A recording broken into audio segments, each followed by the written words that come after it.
but focusing and getting the fundamentals right? That's how you build a successful business. And it sounds so simple, but it really is hard to do.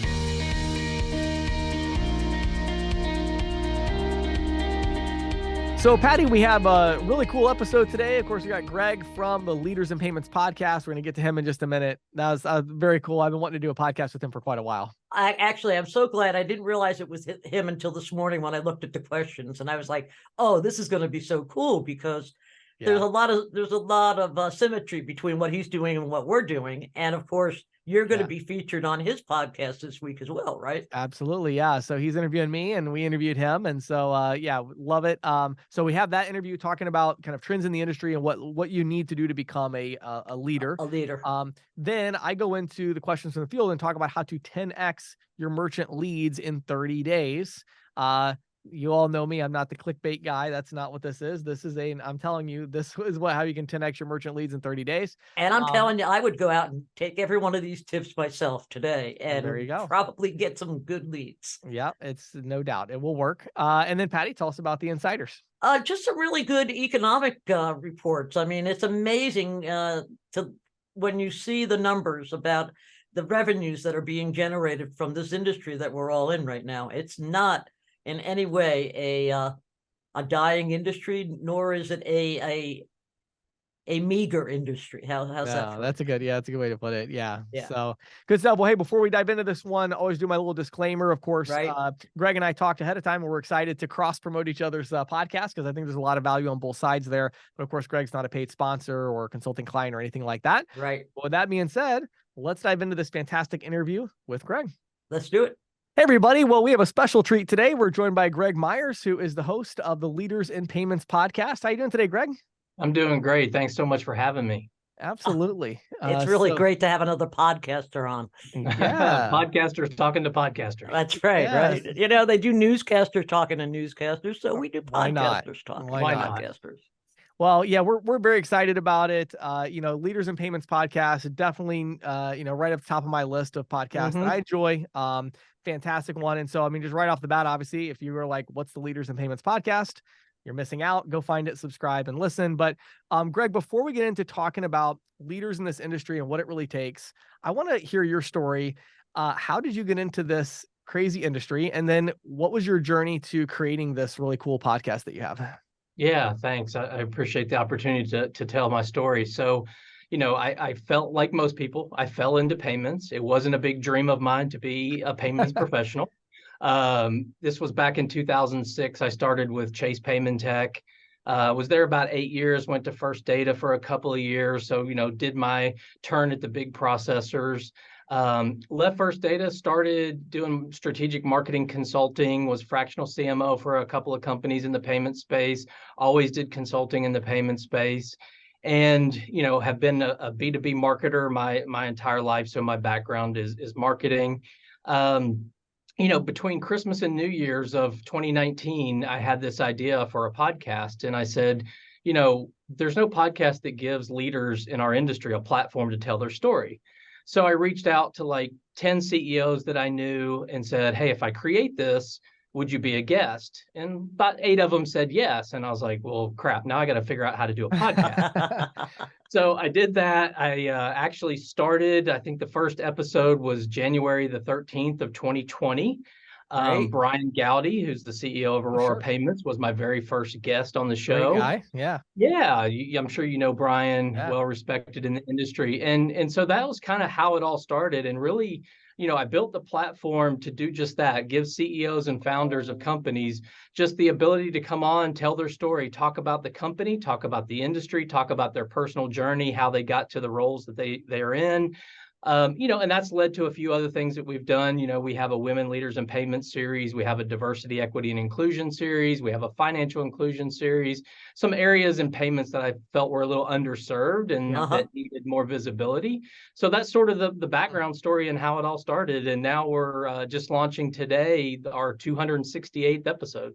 Excellent. Wow. That's fantastic. So my first question for you, now that we have heard your story and, for our audience to have this context that you've talked to, I'm sure you've talked to some leaders more than once, but I mean, hundreds of leaders in the payments industry. What do you see as the primary challenges that are facing leaders today in this industry? And what are you seeing the best leaders doing to adapt to those challenges and overcome them? Yeah, I think there's three main things that I hear and then that I talk about. And the first one is, for a lot of companies, it's the financial markets, right? They've changed dramatically, right? A year ago, 2 years ago, money was easy to find, money was cheap, Yep. spending was no big deal, right? It was all about growth, growth, growth. And now it's hard to find money, it's expensive, and it's all about finding that path to profitability. So I think that's what the best leaders are doing, is saying, hey, I can't rely on going out and raising more money. I've got to figure out how to make this business work with Right. what we have. So I think that's number one.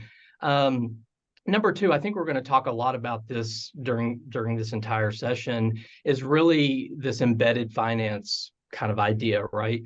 And I kind of look at it and say, we've all heard that term, death of the ISO, and often, we know that's not true, but I think there are a lot of implications about embedded finance, and embedded payments is part of that. So I think that's another challenge that a lot of companies have and CEOs have, is how do we play in that market? And then I think the third one is just sort of your everyday challenges when you're a leader of any business, right? How do I go out, hire the right people? How do I build a team? How do I get them to stay at my company? How do I grow in a disciplined way? What is that path to profitability? And I think, those are standard things that I hear CEOs talking about. And, any business, I think, has that concern, right? And then, as part of that, I think also from a CEO's perspective is, how do I not get sucked up into worrying about that shiny object? Like, what's the next big tech trend? How's my business going to use AI? How am I going to do open banking? How am I going to adapt to FedNow and faster payments and crypto? So I think it really comes down to, how do they focus, right? How do they not, if those things aren't relevant to their business, how do they, think about that? So I think those are sort of the top three that I hear and think about. Yeah. Those are pretty wide open. But I'm wondering, what about the flip side? The opportunities. What do you see some of the opportunities today, especially for the ISO agent community, and maybe some ideas of what they can be doing to position themselves to take advantage of these opportunities? Yeah, I think that's a great question. I think the answer is easy, but it's not simple, right? I think that the ISO and agent community really has to figure out how they can play in this space where software companies are owning the merchant relationship, right? How do they sell different products, and how do they have different products, right? So it's this whole concept of embedded finance and software companies being kind of the lead, and how do ISOs adapt to that? And, when we talk about lending and insurance products and banking products like checking accounts, you can go down the list, payroll. Like, are they going to offer those? Are they going to go build products, or are they going to partner with people? But I think that the days of having one product, payments, and trying to sell that, I think, are over. And I think it's also, what I like to do is use this visual of a strip mall or a shopping center, right? You've got 15 businesses, you've got the grocery store, the dry cleaner, the hairdresser, the nail shop, right. So, there was a time, right, where you pull up with your car, you have a bunch of terminals in the trunk, and you start at one end, you go down to the other end, and you sell terminals because that's what everybody needs.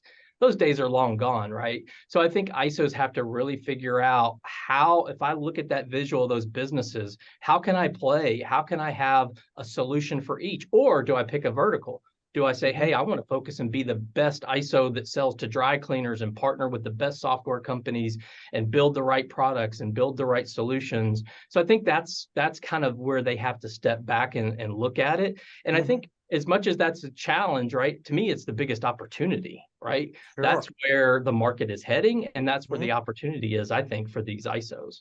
Yeah, sure. Well, in your interviews with industry leaders, what stands out for you as as some of the character traits or habits of what you consider to be great leaders, and what does it really take, to build a successful business in this industry?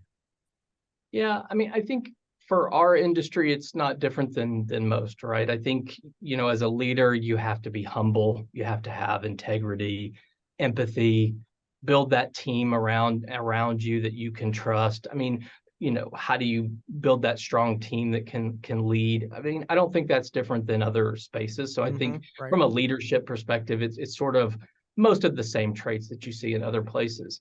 I think as far as building a successful business, I think it's not different than other industries, right? It's how do you find that problem and then build the solution? I mean, I think the days of a Me Too business are over. I think it's just too hard to, create a business that does exactly the same thing and outwork someone, right? It's about finding that problem, building the solution, and then what's your unique differentiator? I mean, I asked that question in my interviews. What makes you different than your competitor? Exactly. And that's probably the biggest question I ask also as an interviewer, because it's like there's so many people out there seemingly doing the same thing, right?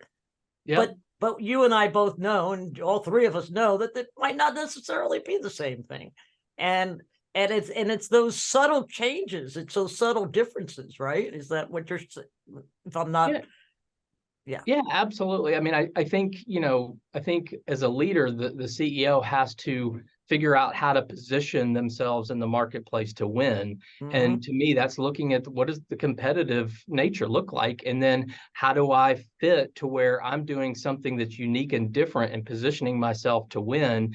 And, in our industry, it could be customer service. It could be building, customer journeys the right way. It could be onboarding. Onboarding. Yeah, there are so many things that you could do and be successful. And then, I think the last part of it to me is really focusing. And I kind of mentioned that before, but focusing and getting the fundamentals right? That's how you build a successful business. And it sounds so simple, but it really is hard to do. But the formula is there. The formula exists on how to build a successful business. But I think it starts with finding the problem, building the solution, having a unique selling, differentiation, and then, focusing and following the fundamentals.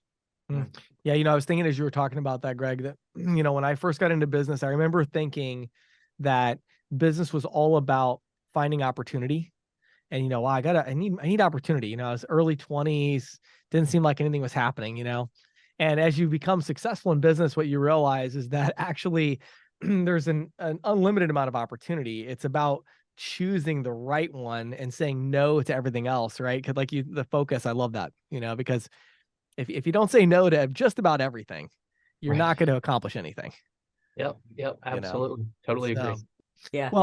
So one of the other thoughts I had here is, I always like to think of the crystal ball question. And of course, the crystal ball does not exist. But well, you remember, as somebody told me one time, James, those of us who try to read crystal balls usually end up with glass in our mouths. Yeah, there you go. Right. Yeah. I love it. That makes sense. But in this hypothetical crystal ball, as we look at the payments industry over the next 3 to 5 years, as you talk to payments executives and leaders who are thinking about these trends, what do you see as the big ones, the big 3 to 5, whatever it might be? What do you see as some of these really big trends that you think are going to have huge fundamental impacts on the payments world?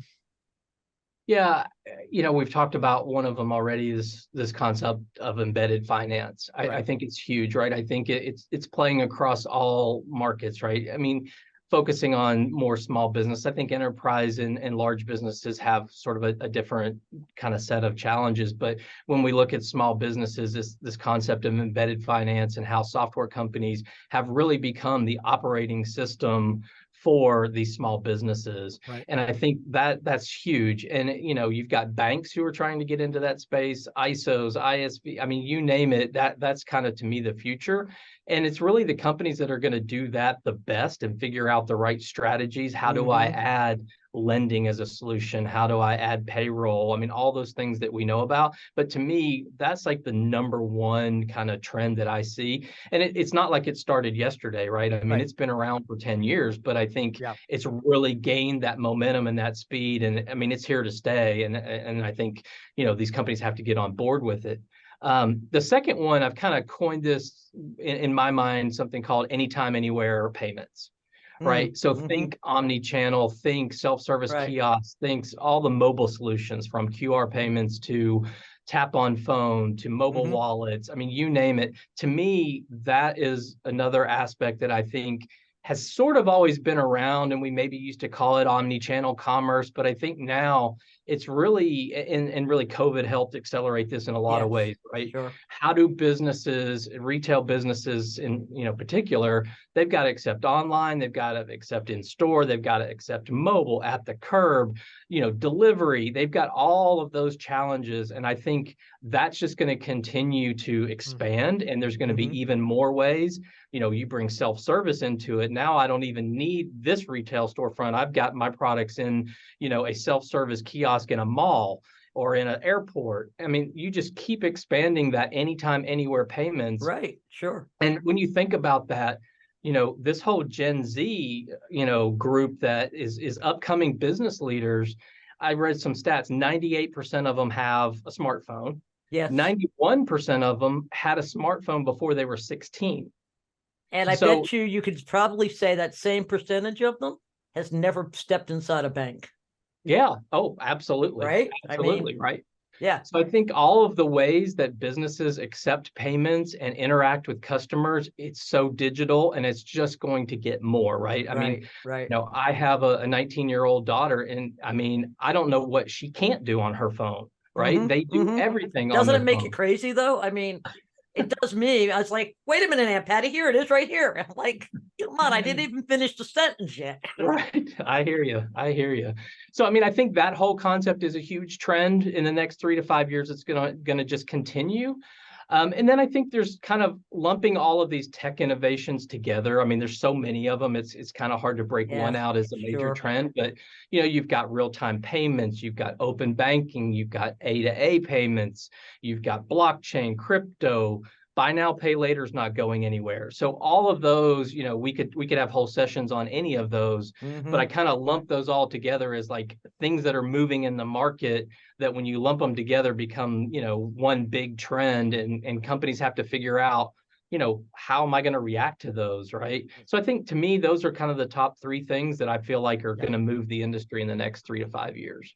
And it sounds to me like most of what you're saying too is that they're all technology driven, right? Yeah, I mean, think about the anytime, anywhere payments. That's all phone. That's all mobile, right? That's technology. Right. Yeah, for sure. Yeah. So as we think about that and we think about these trends, and the direction of the industry, one thing I like to think about is kind of the balance of power. So it's been so interesting to me. I've been in the industry now for, I guess, about 14 years. And when I look at, even since I got into the business, if we break down these organizations, so we have, the ISO, we have the ISV, or the software company, the PayFac, these, which when I got into the industry had basically no power, really, right? Back then it would have been Micros and Aloha that were the hardware and software, and it didn't have anything to do with the payments, really. Then you've got the acquirers, or the big processing companies, and then you've got the issuers that are issuing the cards, which I guess I can lump in the card brands with that side of kind of the issuing side, right? How do you see the balance of power shifting, and where is it at today, Greg? Like, how do you see that changing over time as these players all have to adjust to these trends? Yeah, I mean, I go back to thinking about when I first got in the industry, and you had Chase, First Data, Global Payments, Elevon. I mean, they all in a way owned or had the leverage in the industry, in my opinion. Yep. And it's funny, I tell this story often. It's like when I was at Chase Payment Tech, we thought we were innovative because we took a regular terminal that always was a black terminal. And it was, I had the idea, I was like, well, we're Chase and we're known for being Chase Blue. Why don't we make the terminal blue? And like, that was innovation back then. That was innovation. Right. I mean, how crazy is that, right? So, I used to walk into these real retail locations and see these blue terminals, and you think, oh, wow, that's cool. Now they're probably all in the trash somewhere, or, paperweights. But anyway, so that was a different time, right? 2010 hit. And that was the birth of Square. And Square disrupted the industry big time. And I think Stripe was founded in 2010 as well. Yep. So both disruptors in the industry. And I think that disruption has kind of continued. Yeah. And I think, today I feel like, at least when we want to talk specifically about kind of the ISO and small business space, I feel like these SaaS software companies that we've been talking about, these very vertically focused software companies, I feel like they have the leverage today. Yeah. I feel like they own that customer relationship. I mean, when you're a big company and you have, portfolio turnover every year of 25%, and you're, every, what is that? Every 4 years, you have a whole new portfolio. That's crazy, right? And now with these SaaS companies building these sticky products that are the operating system for these small businesses, that attrition is going to go down to near zero, right? I mean, it's going to be hard for them to move. So I feel like, truly, James and Patti, that this leverage that these software companies have is tremendous when it comes to these vertically focused companies. Yeah, and I think it's interesting too, because ultimately the real leverage is the distribution with those relationships. The fact that they, and like I have a software company that does property management for self-storage, and so we have these self-storage property owner relationships, and so we can then bring in, and like right now we're looking at property insurance. The idea of like, if you put yourself in a self-storage unit, you can get insurance on it. Well, guess who has all the leverage? We do, because we're the gateway to that relationship. So we go to the insurance companies, hey, what kind of a deal are you going to cut with us so we can provide the service? So it's what, like embedded finance in general, whether it's insurance or banking or payments or whatever. Sure. It's that relationship that you have. And so I think it's interesting, right, Greg, because the ISOs are so good at building relationships with merchants. They just haven't quite figured out how to focus it in a way that's going to give them this leverage. Is that what you're seeing in the market as well? 100% agree with you there, James. Absolutely. Yeah. So it'll be interesting to see, and that's the thing I love about it is when, you mentioned earlier the death of the ISO. And what I look at it is it's this interesting transformation of the ISO. There are absolutely ISOs now that are dying and that will continue to do that because they refuse to change. But then we're going to have these other ISOs that are going to say, hey, wait a second. We're actually a lot better at walking into businesses and selling them than Square or Toast. We just have to get a similar strategy where we got to bring in the technology side and we got to get focused and then, see them succeed. And so I'm excited to see that. Okay. Last question for you. This is gonna be a really tough one. You've done so many great interviews and interviewed so many fantastic leaders. Oh, no, you're not going to put them on the spot, are you? I'm going to put them on the spot. Oh, no. I want to hear the top, I don't know, 2 or 3, whatever. What are some interviews that really stood out to you and why? What was it about that leader or their strategy that just kind of stuck with you? And all these, and it'd be a good promo for our listeners to listen to those interviews. Yeah, exactly. Yeah, which one should they start with? Yeah, it's great. Yeah, I think the number one episode that has stood out to me relatively recently. We did an episode. It was actually 250th episode, and it was with Obi Rawls. I thought you were going to say Obi. Obi, he's a great guy. He's been in the industry for a long time. I met him when we both worked at First Data, and I was traveling there every other week, and he used to come sit in my office and just, he's a great storyteller, and he has so much insight and integrity, and talking about relationships, that guy has them all, right? Yeah. And so that episode is just, it's just such a great episode to hear him talk about his background, how he looks at the industry. So, I recommend that one. it's sort of been my favorite. It's hard to pick one, but right now that's kind of the one. And then, the second one, I have to give some love to Brian Gowdy, and, he was the very first episode. Yeah. So without him being first, I wouldn't have a podcast. Had a 250th. Yeah. So I have to thank Brian for that. And then, there's been several people. Paulette Rowe, who's now CEO over at Stacks, when she was at PaySafe, she was on the show. Talbert Roche, who's the CEO of Blackhawk. Flint Lane, who was the CEO of Bill Trust. Vijay Sandhi. I mentioned these people because, they're all passionate about payments. Yeah. And I think when you hear, when I do an interview, like I can tell, like I've done enough of them, I can tell when someone's passionate about our industry. Right. And, they're all humble people. They're all passionate about payments. They're all, great leaders in every sense of leaders. So, it's hard to pick, more than those couple, but I think, those few that I mentioned, all great episodes, all great people in our industry. And, I don't think anyone will go back and listen to 250 of them, but if you want to, by all means, please do. But those are just a few that I think kind of stand out and were really, good ones. I thought in from an interviewer perspective. Yeah, good Good stuff. So we definitely want to highly recommend the Leaders in Payments podcast. So before we let you go today, Greg, please share with our audience. Obviously, I know they can go to whatever their favorite podcast app is and find Leaders in Payments, but where would you send them to learn more? A website or a social media profile, or where should they go to learn more? Yeah, you can just go to, www.leadersinpayments.com. It's leadersinpayments.com. That's where all of them are. There's information about some of those other programs that I talked about.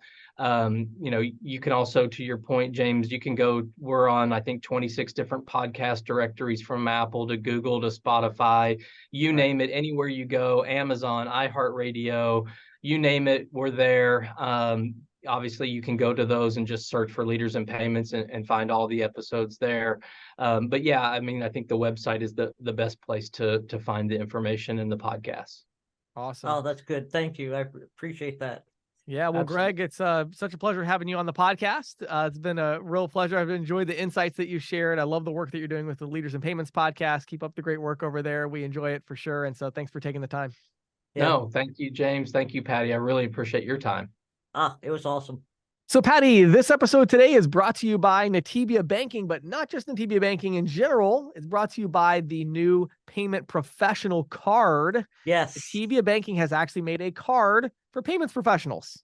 I think this is so cool. I mean, when they announced this, when James and I were at the Nativia Banking conference, I was so excited about it that I immediately signed up for it because, as everybody knows, I don't necessarily sell, but I am a payments professional. And absolutely. The idea that we have our own card, I just thought was really cool. Yeah. But it also shows the, demonstrates the real solid backing for the ISO community that Nativia is providing. Yeah, I love it. So if you want to go get your professional card, it may, there's a limited amount initially, but it will open back up shortly because they had the big conference as Patti mentioned. And so we were both there, got our cards. But if you want to get yours, go to nativia.com/banking. So it's nativia.com/banking right at the top. At the time of this recording is a thing that says banking services that reward you, and you can see your professional card and you can sign up to get do it. Right, it'll be fun. So, yeah, it's awesome. So there's unique rewards involved. The payments industry, going to be unique events, all that sort of thing. But at the end of the day, it's just a really cool card, and you're kind of, hey, I'm a payments professional, and I have my payments professional card. So I thought that was pretty cool. So anyway, go check that out. Lots of other cool stuff we'll talk about with Nativia Banking. But again, head over to nativia.com/banking. Check it out. So Patti, in today's questions from the field, I'm going to do another slight plug here for the ISO Alliance, but it's because I got this topic from something I'm doing. So for the month of November, for our ISO Alliance members, which I guess by the time this airs, it'll already be November, but I've been working on 10x your merchant leads in 30 days. This is the topic. And I wanted to talk about this a little bit because it really gets ignored a lot. So in our industry, one of the biggest challenges is just creating good leads. And for so long, this was kind of a solved problem with appointment scheduled leads from telemarketers. Right. And, when I get into the industry, it was like, I got 3 appointments a day from my telemarketer. A lot of our listeners maybe had something similar to that. And maybe now you own an ISO. And so, what I created for our ISO Alliance members for November is I created 2 different ebooks, one called Solving the Point of Sale Puzzle, and the other one is called Where's My Money? And it talks about, how payment processing works and how to deal with the costs associated with that. And these are going to be branded and given, the logo for each of our members to utilize. And then I have a training course and a script that they can provide to telemarketers to actually call businesses and offer to bring them this free book. We have a printed version and an ebook version.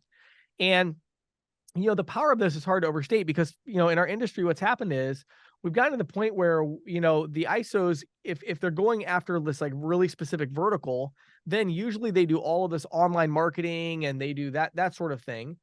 And I talk about this a lot in this consulting document I share with the ISO Alliance, where they get these first 2 phases right, which is they are getting brand awareness and then they're getting the understanding of making sure that people understand there's a problem. Then they try to generate interest.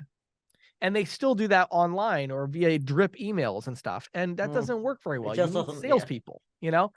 Well, then we have the ISOs on the other side. They just go straight to trying to generate interest.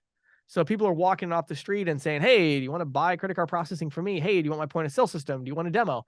And they're missing the brand awareness and the understanding of the problem. And so what's interesting is I feel like our industry and the ISOs in particular, and even ISVs are uniquely positioned to dramatically increase the number of leads and the quality of leads by leading off with some kind of content. And in this situation, it's the idea of reaching out and saying, hey, we wrote a little pamphlet that we want to get in the hand of every small business owner in the local community. It's going to help you solve some problems and challenges you're facing with understanding your point of sale system. Just something we want to give you for free. When's the best time we could come by and put this in the hand of the owner of the business? So that approach is incredibly effective. You're going to find that you're actually able to dramatically increase the number of leads that you get. Usually you can get around 10 times as many leads that way versus, hey, I want to schedule an appointment to talk about your whatever, Well, what's interesting is not only do you get 10 times the leads, but when you come in, it's not like these leads are really any worse. Like when you go in, better. They're better. And your salespeople have so much of a better experience because when they walk in, the first thing they say is, hey, nice to meet you. Here's your free copy of this pamphlet. Right. And then they can move into more of an education approach of, hey, what I'd love to do for you is a free point of sale analysis, which is something we provide to all of our clients for free when they, get started. So whatever that approach is, this idea of that, one of my consulting clients, I just talked to one yesterday, Patty, you'll get a kick out of this. One of my consulting clients, I help them, a local ISO, I helped them launch their podcast. So we edit the podcast for them. I gave them all the notes on how to do it, how to create your own podcast. So it's just a local business podcast for their city, right? And I showed them, I gave them a script and showed them how to have telemarketers call, and they're calling business owners to just ask them if they will subscribe to the podcast. Okay. That's it, right? That's the only pitch. It's just, we have a podcast. Would you, we'd love to send it to you. What email should we use? They're generating 30 to 40 new email subscribers. These are local business owners a day. Okay. With like 2 callers. All right. I'm doing this with CC Storage right now. We generate about 20, 25 a day with 1 caller. And here's what's crazy about that. Now, I just talked to them earlier today, and now they're salespeople, local salespeople. Now they're going to start going out and canvassing and going to these people and saying, hey, thanks for subscribing to our podcast. Here's a free pamphlet that we put together for them. Right. And we do this for you now. Yeah. Right. And then it's like, oh, by the way, we also offer a free point of sale analysis or whatever. Right. Sure. I'm just saying. That's awesome. What an opportunity. Right. To really generate some substantial leads. Yeah. And it seems to me that that alone would make the ISO Alliance worthwhile, but I'm sure you have far more planned. Yeah, of course. Yeah. But yeah, that's the idea of the ISO Alliance. But I hope some of you will just take these ideas, and maybe you're not a member of the ISO Alliance. Maybe that's not realistic for you right now. That's fine. But what could you do to add value to local businesses through content, right? And then how can you change your sales process to get that brand awareness that, hey, our company stands for something. We stand for helping small business. We want to educate, all of that, right? And then moving into understanding there's a problem in the solution. So hopefully you can take that and run with it. If you're interested in the ISO Alliance, I'll give you 2 different links you could check out. One of them is ccsalespro.com/ISO Alliance, just like it sounds, ISO Alliance. But if you go to ccsalespro.com/ISO Alliance, that page will change depending on which month you go. So if you go when this airs, you're going to see in November all the deliverables that we give for just that 1 month. The consulting documents that you get, the branded marketing materials, the landing page for the ebook, the different ebooks, print and digital, Facebook ads that we give you for it, a training course for your telemarketers, a script for your it's like everything you need to 10x your leads in 30 days. So if you want to check that out, head over to ccsalespro.com/ISO Alliance. If you just want to get a broader picture of like, what is the ISO Alliance? What's our vision for it? Of course, go to isoalliance.com. And there's a much more extensive page there with all the details about how we're going to get together in June or July and have our big enclave, just ISOs only, getting together, the mastermind sessions and all of that. So definitely head over to isoalliance.com and check that out. And with that, my plug is done, Patty. That's it. Okay, James. It was a great plug. Yeah, you sold me. I'll tell you. Well, there you go. I'm going to that. I'm going to that thing in July. Of course, you're going to the enclave. Yes, we'll have you there for sure, Patty. But I mean, it just sounds like the materials that you've put together far more substantial than I had realized until you started talking about it. Yeah, and that's literally month. That's month just 2. 1 month. Yeah. So it's exciting. So anyway, check it out. Thanks, everybody. Appreciate it. So James, I wanted to talk a little bit, do a little economic update here. Okay. We hear a lot on the news. I don't know about you, but it's like one day everything looks, they say it's great. The next day, the economists are, predicting dismal, Of course. So despite all this uncertainty across the globe, as we know, electronic payments remain a dynamic business, according to a new report from the international consultancy McKinsey. Okay. I always love McKinsey stuff because they, you know, years and years ago, they bought out one of the, I can't think of the name of it now, but one of the biggest U.S. banking research companies. So it's like, anyway, revenues from payment services grew 11% last year. Wow. And exceeded 2.2 trillion. Oh, wow. Good night. McKinsey expects revenues to top 3 trillion by 2027. Wow. So, you know, just like what we're talking about here, and you know, as our interview with Greg and your talk about the, you know, and the questions from the field, there's so much opportunity out there that, there is. You know, people can be, you know, tapping into. I love this quote, though, from the researchers. They said, the payments industry's 2022 performance in terms of revenues and valuations shows ongoing change with opportunities for growth and margin improvement across geographies and products. Right. Now, for this report, they analyzed activities in, let's see, around 25 payment products in 47 countries, accounting for 90% of global GDP. Wow. So broadly, you know, speaking, the economy's largest payments revenue pools delivered obviously growth above the mean. This includes the U.S., Brazil, India, of course, because India went through that big get off of cash and go to electronics, electronic wallets, and then Japan. Sure. Here's a few other points from the report that I found interesting. Revenues from commercial payments are beginning to outstrip retail payment revenues in most markets, except North America, which continues to be driven by card payments.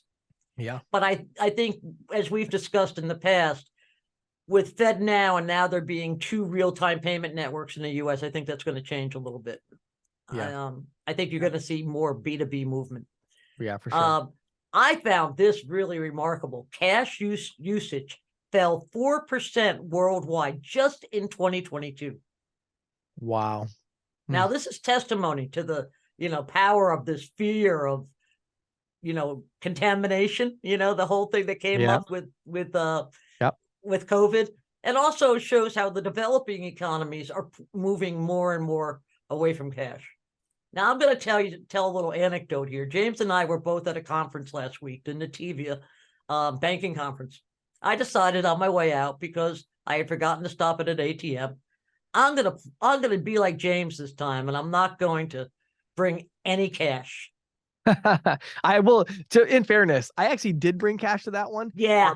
I ended up going to the ATM. yeah. But the reason I did was because they had a poker room there, and right. And so right. Same. I wanted to do a little bit of gambling. I mean, heck, I was a casino, so right. Yeah, exactly. I couldn't use my card for that. So, but anyway, you know, the future is all about instant payments. You know, where the report expects that it's going to be a huge driver of bank revenues going forward. So, you know, I thought I'd throw that out there for, you know, folks to sort of take heart. This is not a stagnant industry at all. Oh, I know. Yeah. What'd you say it was? 2-point-something trillion dollars and 2.2 trillion. Yeah. Just in revenues. That's like, right. And all you're trying to find out there is you're trying to find you want your million out of that. That's all you want. I think that you should be able to carve that out. Okay. You know what? I'd be happy with $500,000 myself, but there you go. Good stuff. Well, Patti, thanks so much for the update. Always a pleasure.